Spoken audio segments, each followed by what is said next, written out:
पूजन होती है ठंडे समय में, शीतल समय में। चित्त वृत्ति मन जब भीतर से शीतल होगा, ठंडा होगा, तो मेरी शीतला माता, तुमने पूजन करा ना करा, मेरी शीतला माता प्रसन्न हो जाएगी। बस भीतर से शीतल होगी, ठंडे हो भीतर से। का जो पूजन का विधान है, उस विधान में कोई गर्म चीज की महत्वता नहीं है। क्या कोई गर्म चीज की महत्वता? फिर भी दुनिया के लोग अपनी बुद्धि लगाकर माता की जब पूजन करने जाते हैं तो वहां अगरबत्ती भी जलाते हैं और दिया भी जलाते हैं।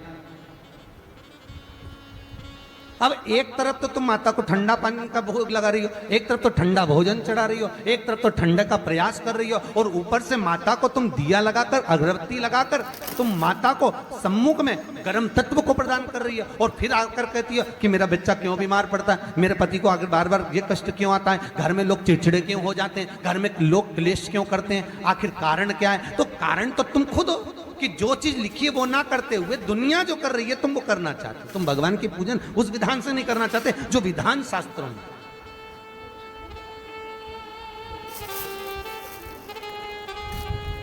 जो शास्त्रार्थ विधान कहता है। महाराज, शीतला माता की पूजन में कहीं ऐसा लिखा है कि तुम दिया लगाना, अगरबत्ती लगाना? शीतला माता की पूजन में लिखा है 1 लोटा पानी लेना, उस जल में पुष्प आदि लेकर माता को ठंडा भोजन का सुंदर भाव से माता का स्नान कराकर पूजन करना, अर्चना करना, कुंकू चावल रोली मोली जो चढ़ा सकते हो, चुनड़ी वस्त्र आदि जो चढ़ाना हो चढ़ाओ। पर यह नहीं लिखा कि तुम दिया भी लगाना कि अगरबत्ती भी लगाना, क्योंकि गर्म तत्व वहां चाहिए माता। वो शीतल है, शीतला। और अगर तुम दिया लगा भी रहे हो, मान लो दिया अगर तुम लगा भी रहे हो तो उसके सम्मुख ना लगे, उससे दूर, बहुत दूर होती है। शीतला माता की पूजन होती है ठंडे समय में, शीतल समय में। शीतला माता ने ये नहीं किया कि रोटी बना के उठो और थाली लेके लाइन में लग जाओ। तुम देखना, शीतला माता की पूजन करने लोग जाते ना शीतला सप्तमी, शीतला अष्टमी पे, बस 11 बजे तक तो रोटी बनाती रहेगी, सामान बनाती रहेगी। 1-1.5 घंटा में ठंडा हुआ, 12:30 बजे उठ के सीधे लाइन में लग जाएगी, जल्दी से पूजन करके सो जाऊंगी, काम खत्म। शीतला माता ने भी सोच लिया, बस तूने मुझे बेवकूफ बनाया, अब रुक जा तू।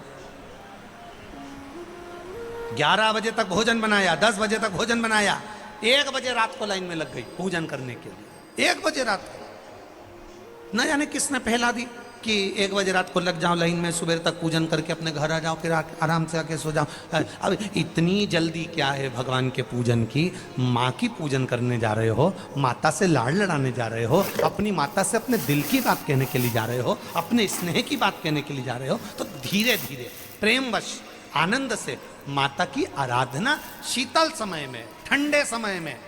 ठंडे समय का मतलब है भीतर से ठंडे होकर, अपने भीतर से ठंडे होकर। अब अपने भीतर तो ठंडा ही है ही नहीं ना, जल्दी जल्दी चलो। और आदि बहुत पतली खुशी है और पहुंच गई, और ये कितना बड़ा कपड़ा थाली पे ढाक ढुका के लाइन में खड़ी है। शीतला माता, या हाथ में लोटा या हाथ में थाली, और इतनी देर में पड़ोसन निकल के बाजू में से जा रही थी और लोटा थोड़ा सा ढुल गया। अब यहाँ शीतला माता की पूजन करनी आई और ये हो गई चंद्र घंटा। लोटा जरा सा ही पानी का झलका, देख के नहीं चल सकती। ठंडा भोजन हाथ में, लोटा ठंडा पानी का, और अंदर अग्नि। शीतला माता भी कह रही इसको अजान दो पहले, इसको। क्या मतलब? भीतर से शीतल हुई है, भीतर से ठंडे हुई है।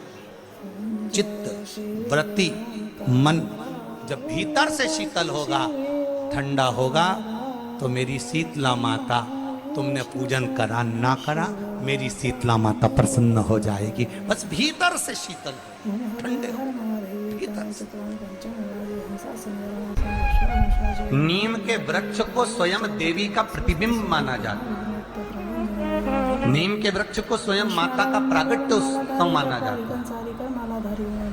नीम के वृक्ष को स्वयं देवी का भाव वर्णित किया जाता है। और बहुत सुंदर बात है महाराज जी, जिसके शरीर में माता निकल गई हो, दाने दाने पड़ गए हो पूरे शरीर में, बुखार भी बहुत तेज आ रहा हो और पूरे शरीर में माता जी निकल गई हो, एक लोटा पानी जिसके शरीर में माता जी निकली है उसके पास में रख दो और वो पानी उठाकर नीम के पेड़ में उस व्यक्ति के ऊपर से 7 बार उतार के नीम के पेड़ में डाल दो। 3 दिन के अंदर उसकी माता जो शरीर में निकली हुई है, दाने दाने पड़े हुए हैं, जो बुखार बहुत तेज आ रहा है, उसमें धीरे धीरे आराम मिलना प्रारंभ हो जाता है। यहां तक शास्त्र कहता है कि किसी व्यक्ति को अचानक बहुत तेज बीमार आ गया, बहुत तेज बुखार आ गया, या एकदम, हम तो यहां तक कहेंगे कि ये वायरस चल रहा है, महामारी चल रही है और कंठ में भी आपको अगर जलन पड़ रही है, कंठ रुक रहा है, बुखार बहुत तेज आ रहा है, शरीर में ताप है, डॉक्टर को दिखाओ मना नहीं है, सब कुछ करो मना नहीं है, पर 1 लोटा पानी अपने ऊपर से उतार कर 21 बार नीम के पेड़ में ले जाकर नाम गोत्र बोलकर डाल दीजिए और नीम के पेड़ के नीचे की मिट्टी को अपने कंठ पर लगा लीजिए। 20 से 25 मिनट बाद आपको आराम लगना प्रारंभ हो जाएगा। ये उमा देवी